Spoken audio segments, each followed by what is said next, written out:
It's that time again.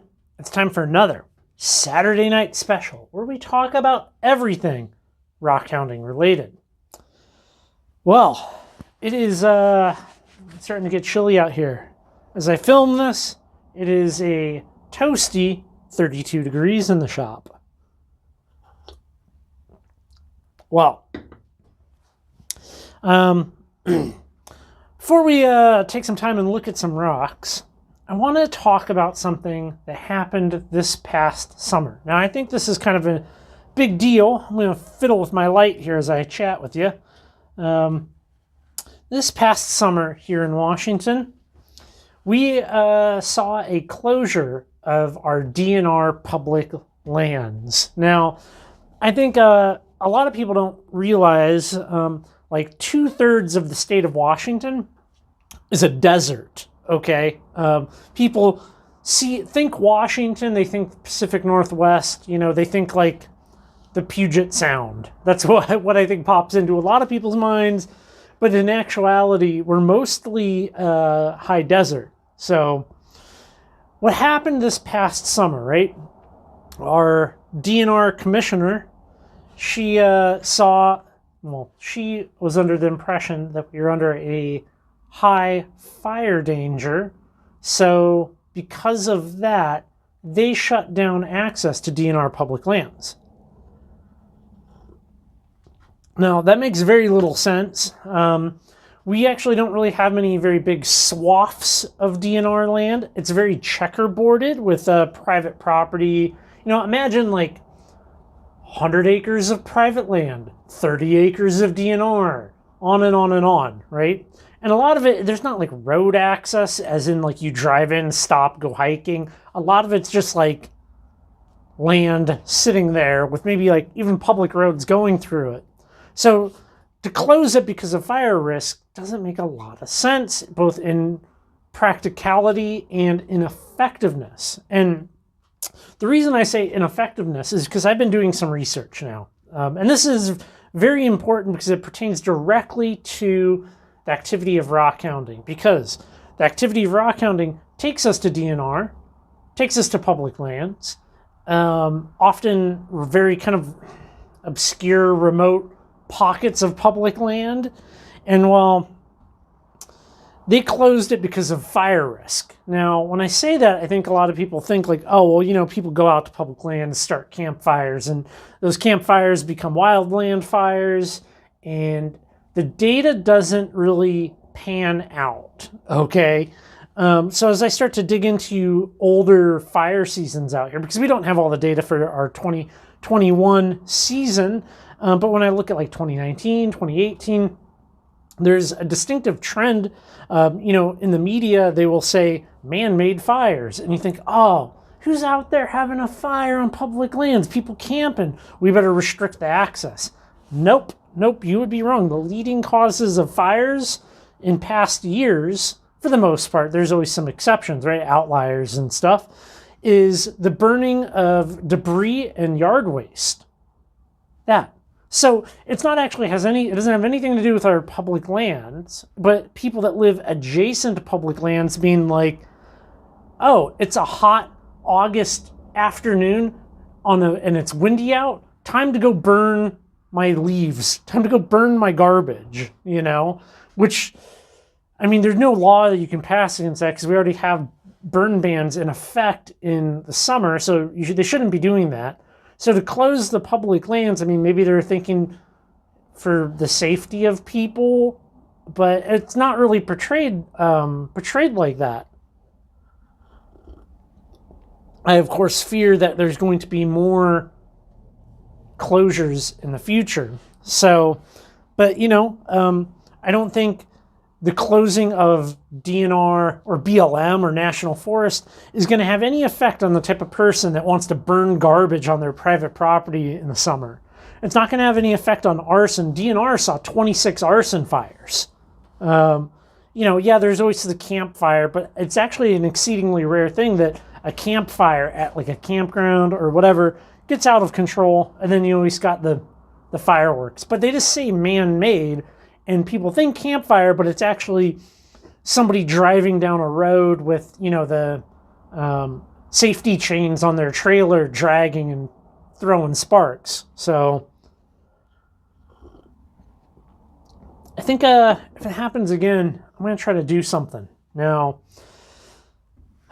it's always hard to say what exactly. I mean, the thing to do is to try to find a lawyer and sue the state.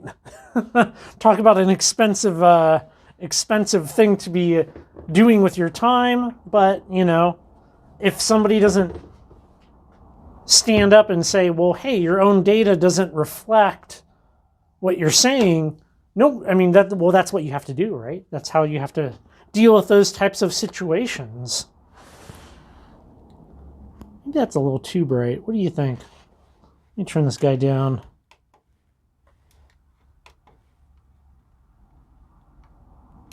There we go. That's a little bit better. Hey there. What we have here is we have our Thundereggs from Rabbit Springs. We went there in last week's video, and it was, I mean, it's a cool spot, you know? I think it's interesting material, and it does actually look quite good when you start to clean it up, and I'm going to show you that here now. Here's this one. It's all cleaned up. And they have that beautiful UV reaction. Very green. Definitely good. There's some cool photos up on the website that I took. I like the kind of more botryoidal nature of it. I think they I think they look very cool. In the video, let's see. I gotta grab some rocks up here. In the video, I said that they remind me of some of the, is it this? Yeah, we can look at this. Some of the different agate that you can get in Arizona, right? Like that fire agate, but you know, not really the red, but it's chalcedony, it's agate. Some of it will have banding, it's UV reactive, similar textures and stuff. Very cool. I would love to spend more time in Rabbit Springs. Look at that one. Now, I know what people are going to say. That certainly does look like the thing in Star Trek that they wear on their shirts. Not so much on the backside, but that's kind of cool, right? I think it can be very good material, you know? Now, I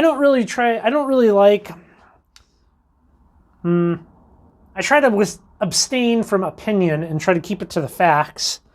And the fact of the matter is, the way I see it, now correct me if I'm wrong, is if they can't make a good argument for the closing of public lands and their own data says something different than what's being said, the only thing that you can really do to prevent that is to find a lawyer willing to work and sue the government, right? I mean, that's kind of my thoughts on that. I mean, I can't think of what else a person would do if you're trying to fight the state's DNR commissioner who granted themselves emergency authority to close public lands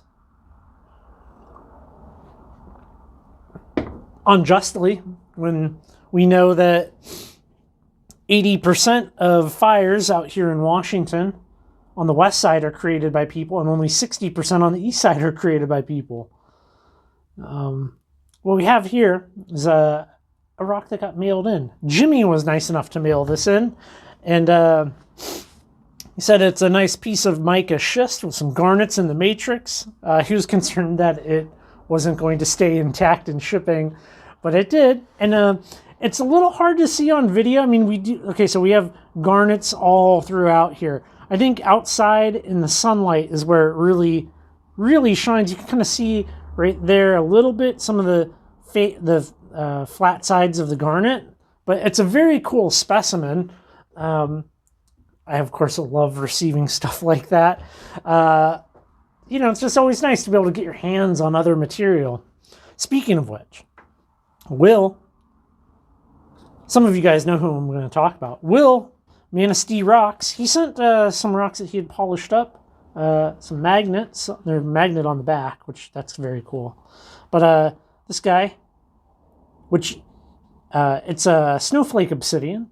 And I mean, being that I am in a shipping container right now, magnets are an excellent way to display some rocks.